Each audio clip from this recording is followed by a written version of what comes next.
si vamos a hablar con seriedad. En materia de financiamiento público, las muy buenas finanzas nacionales que hoy se presumen, pues resulta que no están tan buenas. Resulta que los niveles de endeudamiento están por encima de lo que recomiendan los organismos internacionales, por cierto, en los cuales la tecnocracia siempre se cobija. Hablar de finanzas públicas también es hablar de que hay un problema estructural entre estados, municipios y el Ejecutivo Federal, de cómo se han venido dando los procesos de endeudamiento, porque son corresponsables los tres órganos de gobierno. En teoría, si uno revisa nuestra legislación, que yo creo que hay que fortalecer hacia adelante, hay que hacer reformas hacia adelante, pues por ejemplo el grandísimo y sonado tema de Coahuila, ¿no? Bueno, pues Coahuila se endeudó, y en la acusación del endeudamiento de Coahuila hay una actividad fraudulenta de Hacienda que poco hablan de ello. De hecho hay una acusación penal contra funcionarios de Hacienda en ese mismo tema, porque debe haber un registro y debe haber una aprobación de trámite para registrar el endeudamiento de cada entidad federativa. Entonces, ¿qué está fallando? Podemos aquí tratar de erigirnos en jueces, no es mi caso, de decir quién es más o menos culpable. No, aquí tanto peca el que mata como el que le agarra la pata. Entonces, lo que es cierto es que hay un problema estructural que hay que entrarle a resolver. Se habla mucho de endeudamientos hoy, digamos, de moda, como es Coahuila, como es Michoacán, y Jalisco, y Baja California Norte, y Tabasco, y Guanajuato. Y también entonces va a haber que entrar a hablar, y este es el tema fundamental, de un trato equitativo, y nosotros somos representantes de los estados de la federación, y es nuestra obligación vigilar por ello. ¿Cuánto dinero recibe cada estado? Tiene que ver con la preferencia electoral, de coyuntura, con qué ritmo reciben los recursos. ¿Se maneja el mismo piso para todos? ¿O me son más simpáticos los gobiernos de filiación de mi partido o menos simpáticos que otros? Las elecciones son para elegir gobernantes, pero no para tratar desigual a los iguales. Y en teoría constitucional, basado en la Constitución, todas las entidades federativas son iguales ante la federación. Entonces también hay que conocer que hay estados que durante su proceso de gobierno, por no llevarse bien con el Ejecutivo, por no ser complacientes, o incluso hay veces por ser rejegos, pues a lo mejor no llegan los apoyos en la misma medida que llegan otras entidades.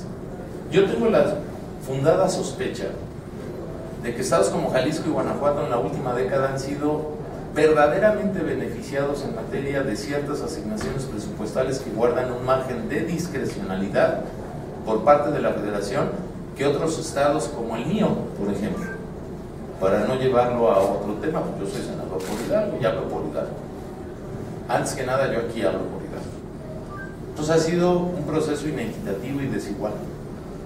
Y pese a eso hay una gran noticia, también Guanajuato y Jalisco, que tuvieron en la década azul, más de una década azul, privilegios de simpatías, también están endeudadas, y de eso no se habla. Bueno, pues ya llegó la hora de hablar de todos y por igual. Yo creo que un gobierno que es serio, como el que será el gobierno de Enrique Peña Nieto, tiene que partir de un piso de información común para poder diagnosticar, insisto, pues digamos al enfermo y poder proponer las recetas y las medicinas correctas para que este país le vaya mejor. El sobreejercicio de la presidencia de la República, obviamente te refieres al 2012, y yo diría para variar, ¿no? Es costumbre que la presidencia de la República tiene sobregiros de gasto, y yo diría que es una vergüenza más de lo que ha venido ocurriendo estos 12 años, que atiende a dos causas. Es muy triste y muy denigrante para nuestro país que la presidencia se sobregire y que en rubros de inversión en salud, en comunicaciones y transportes y en entidades públicas que ejercen gasto de inversión haya subejercicios. Me parece que el reto, independientemente de los señalamientos que la Auditoría Superior de la Federación en su momento tendrá que realizar a las cuentas públicas correspondientes y establecer las sanciones que la ley indique, Me parece que hacia adelante, yo lo quiero tomar en positivo, aparte de señalar estas malas prácticas que deberíamos de tomar como ejemplo y no volver a repetir. Este es un asunto que cada año lamentablemente ocurre y que siempre ocupa un espacio muy importante en la cuestión mediática. Pues el buen juez por su casa empieza, y me parece que el buen juez, para variar, en su casa no empezó en el caso de este último sexenio que está por terminar. En materia de la reforma laboral, la Comisión del Trabajo y Previsión Social del Senado de la República ya está trabajando desde el primer día que le llegó el dictamen minuta por parte de la Cámara de Diputados, y yo confiaría que esta misma semana tengamos la reforma laboral que el país necesita. Yo destacaría que, independientemente de este gran debate político de un tema que ha guardado y ha ocupado una buena parte de los medios de comunicación, estamos dando cuenta de un poder legislativo que yo diría empezó con el pie derecho. Estaba congelada la ley de lavado de dinero después de 4 años de debate mediático y público al interior de las cámaras. Ya hay ley de lavado de dinero, ya hay ley de contabilidad gubernamental. Hemos avanzado mucho en materia de la iniciativa que hicimos nuestra del presidente Peña en materia de transparencia para darle rango constitucional y autonomía de Estado a un organismo de acceso a la información. Y la reforma laboral, esta Cámara trabaja para que esta misma semana tengamos ya un dictamen aprobado. Creemos que el esfuerzo que ha hecho la Cámara de Diputados es notable.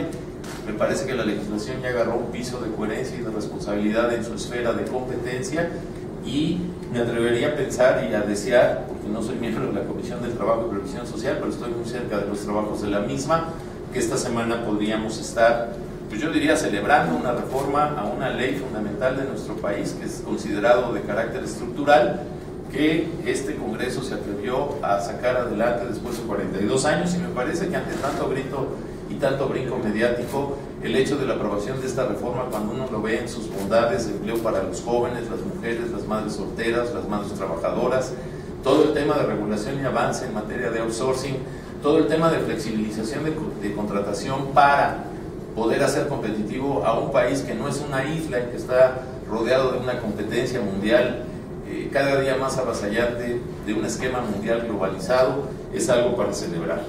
Y el tema de la terna, para mí es más sencillo, más allá de caer en este debate mediático de gritos y sombrerazos donde unos y otros se imputan culpas respetando la opinión de cada quien.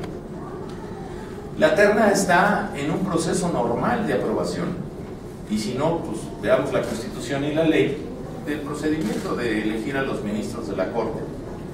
Aquí llegaron 2 ternas por parte del Ejecutivo Federal. Creo que todos ustedes, me atrevo a pensarlo así porque yo estuve cerca del proceso de examinación de los candidatos magistrados a ministros, hicimos un trabajo exhaustivo para poder alcanzar a tener una visión de estas personalidades, de las cuales yo calificaría todas como respetables y honorables en su trayectoria de 30 años. El poder ser denominados por las 2/3 partes de un cuerpo colegiado por demás complejo de 128 compañeros senadores. Me parece que nadie en el Senado tiene el derecho, aún siendo senador de la República, de elegirse en el gran juez y poder calificar por entero y de manera eficiente y eficaz la trayectoria de 30 años de gente que ha dedicado toda una vida para poder alcanzar una aspiración legítima en su ámbito profesional y académico.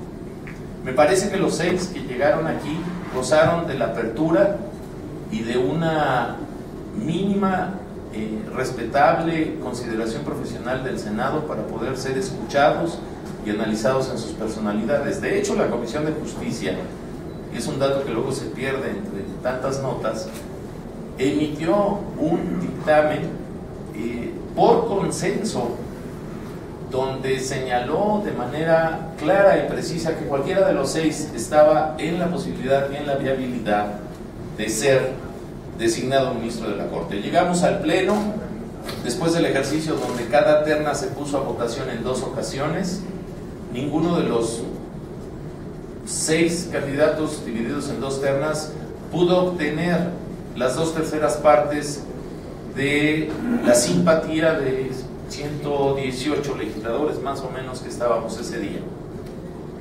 La ley contempla la posibilidad de no alcanzar ese consenso de 2/3 partes, pues se regresan al Ejecutivo, el Ejecutivo queda en la facultad de volver a enviar 2 ternas, que por cierto subrayo y diría yo en corcheto, no necesariamente tienen que ser distintas a las que envió el Ejecutivo, pueden cambiar, pero pueden ser los mismos los que pueden volver a ser designados para esa oportunidad de la decisión del Poder Legislativo, en este caso del Senado de la República. Nosotros estamos respetando la ley. Es evidente que ningún magistrado que venía en las ternas alcanzó un consenso que le mereciera el ser designado ministro de la Corte, pero eso no quiere decir que no pueda ocurrir en la fase del procedimiento que estamos. Ni se ha cancelado el procedimiento está contemplado por la ley, y creo que la calificación que dio el Senado a estos mujeres y hombres que fueron propuestos como candidatos bien merece el que se les considere como gente muy profesional que puede enfrentar dicho cargo. Ahora ustedes dirán, bueno, es que no se pueden poner de acuerdo. A ver, estamos designando a 2 ministros del máximo Tribunal Supremo de este país, que está encargado de vigilar y de cumplir la Constitución. No es un cargo menor. Yo creo que de las designaciones que los señores senadores y señoras senadores tenemos dentro de nuestro mandato y nuestra responsabilidad, no hay designación de cargo más importante que el de los ministros de la Corte. Y si no alcanzaron el consenso estas 6 personas divididas en 2 ternas, me parece que bien vale la pena volver a hacer el ejercicio con lo que envíe el Ejecutivo. Creo que más vale esperar para tomar una decisión consciente, respetuosa, a partir de perfiles profesionales tan completos. Yo creo que de hecho uno de los problemas para no haber alcanzado 2 de 6 fue que la verdad es que los 6 son muy profesionales, muy completos. Nosotros nos dimos a la tarea incluso de averiguar quiénes de ellos tienen, digamos, pendientes con procesos de control, de auditoría, y la verdad es que su carta profesional sí los avala y los legitima. Yo sí me di a la tarea de leer toda su historia laboral y personal, incluso de la que ellos mismos fueron cuestionados, para decir que son mujeres y hombres espléndidos para poder alcanzar ese cargo. En los próximos días, en respeto a la Constitución y a la ley que norma estas designaciones, pues vamos a tomar la decisión correspondiente. Me parece que no hay por qué ni preocuparse ni alarmarse. No es la primera vez, por cierto, que ocurre. Ya en este Senado, en otro tiempo, yo no era senador, ocurrió algo similar con otras ternas que fueron devueltas al Ejecutivo y el asunto se resolvió, y estoy convencido y muy positivo en que así será.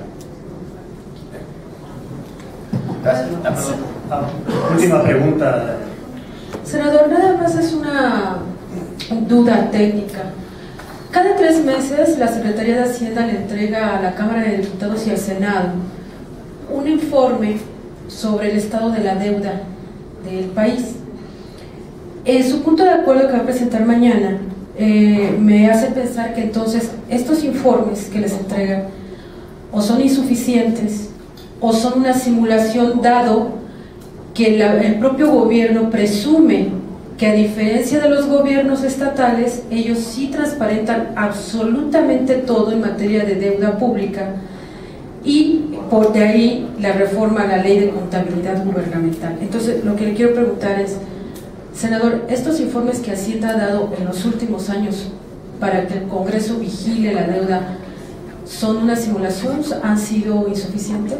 Para mí son insuficientes en el fondo de la información que yo estoy pidiendo, y la información se la estamos pidiendo al Ejecutivo Federal porque hay una Dirección General de Registro de deuda pública, y como tal deben de tener registradas las deudas de los estados y los municipios. Entonces yo quiero saber, en un corte de caja, qué tiene Hacienda. Eso, por ejemplo, no viene en el informe que tú citas, y de la manera más respetuosa y comedida, y reiterándome a tus órdenes, yo creo que sería muy pretencioso de mi parte, pero si lees mi punto de acuerdo el día de mañana, vas a entender por qué el adjetivo calificativo de insuficientes.